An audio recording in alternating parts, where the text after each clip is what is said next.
This week we talk about what as a CEO should you be doing in sales and how much or how little, what you should be paying and the structure for paying an account manager, and is your agency sellable if you're the front face person or doing all the sales? I'm Jason Swenk, and I'm answering your questions. And this is Ask Swenk. Jack asked, how do you grow beyond you, the owner, doing the majority of sales so you can free up time and work on the business? Or should your focus be on sales? Set up the right systems. I mean, setting up a sales system and a lead system is the biggest thing that's going to help you scale your agency and really concentrate on the things that you really need to be doing. When we were sub 500,000 in revenue, I was the main salesperson. And the reason being is because I wanted to make sure I was able to set up the right process and the right systems and make sure that we're taking on the right people.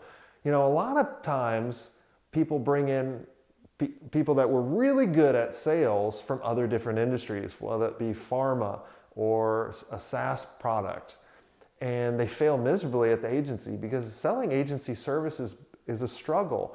And you need to understand and be able to help someone with the actual strategy that you're going to be doing first. That's why you can sell so good versus other people. That's why we've failed in the past of hiring salespeople, and I'll talk about who are the right ones to hire.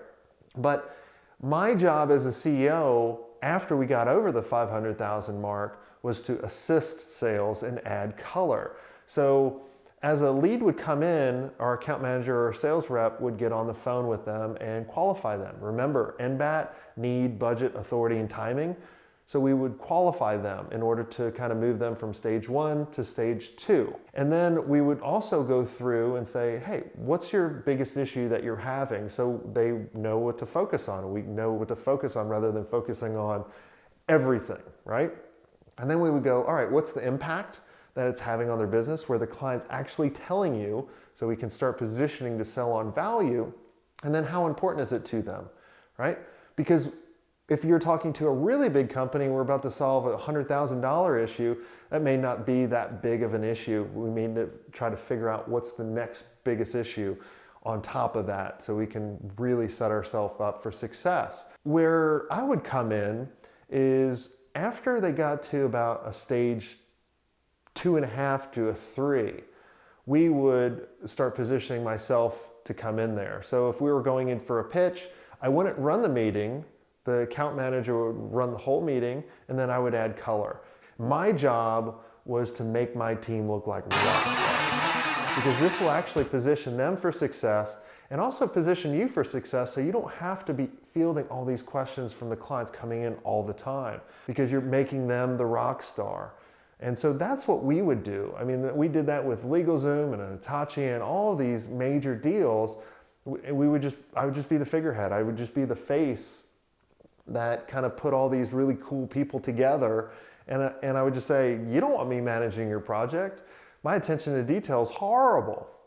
And so you're probably thinking, well, what are the stages? So the stages basically were like stage 1, just qualified, but we haven't met with them. We haven't really vetted them out yet. Stage 2 is we vetted them out. We know exactly what they want. We can help them. And we're moving to a process to drafting a proposal. And then stage 3 is we've already presented the proposal. So we would meet weekly with our sales team and our PMs in order to go over the stage 2 and stage 3 and any possible upsells. So the short answer is setting up the right systems so you can scale. How do you compensate the account manager? Do you pay a percentage to them for finding the deal? Do they get a different percentage for upsells after the fact? So at our agency, we used a salary plus commission. And the commission was based on a quota over a set time, and it was a sliding scale.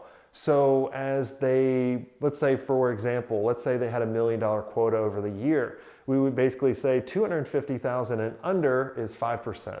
Anything over 250 to 750 is 10%. Anything over 750 is 12%. And so that's basically how we did commission. And we paid them the same as if they brought us a deal or if we gave them the lead. It didn't matter. Their job was to run with the deal and manage it and close it and all of that. And they were also encouraged to work with the account team, the project managers, and then find out if there's any other opportunities once we're engaged, and to constantly be in the know of how they're doing so they can keep building that relationship and keep adding value. On upsells, that just counted toward the quota. Of course, they always want to sell more because they're going to make more on commission. How much contact should the CEO have after the sale is made? Very little. And a lot of you may disagree with me on this, but if you set your team up to be rock stars, you know, the companies are not going to want to talk to you. I mean, even though you're the big wig, I mean, like when we sold LegalZoom, if I called Eddie up at LegalZoom, he'd be like, why are you calling me? What's wrong with the account? They would automatically think something's wrong with the account. Now, if you're flying out there to strategize with them and you bring your team and you add color, then you should do that, okay? But it's not like you're picking up the phone or texting them all the time saying, hey, what's going on? Or they're just gonna constantly pound you over for all the other details that you don't know, and then you're going to look like an idiot because you don't know anything about that project. So very little. Is your agency sellable if it can't make sales without you? Or if you're the face of the company? Sure it is. I mean, why wouldn't it be? I mean, any of the agencies or the companies that would possibly buy you would be, they already have a good sales process, probably because they're bigger than you. And so they've probably made more sales and they've built up this cash reserves, right? So they're probably pretty good at sales.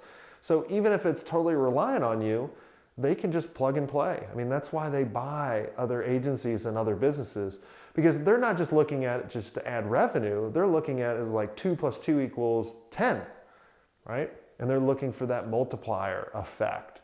And even if you're the front face person, for your agency, no problem, right? They're probably going to want you to stay with the company anyway and start transitioning that over to other people. I mean, I'm a big believer in personal brands and personal brands within companies, right? I think it's huge, and you should be looking at how you can personally brand everybody to be experts in their field within your company. But yes. I mean, I think that makes it more sellable. Got questions? Go to jasonswank.com/askswank. Thanks for watching. Now make sure you check out the next video.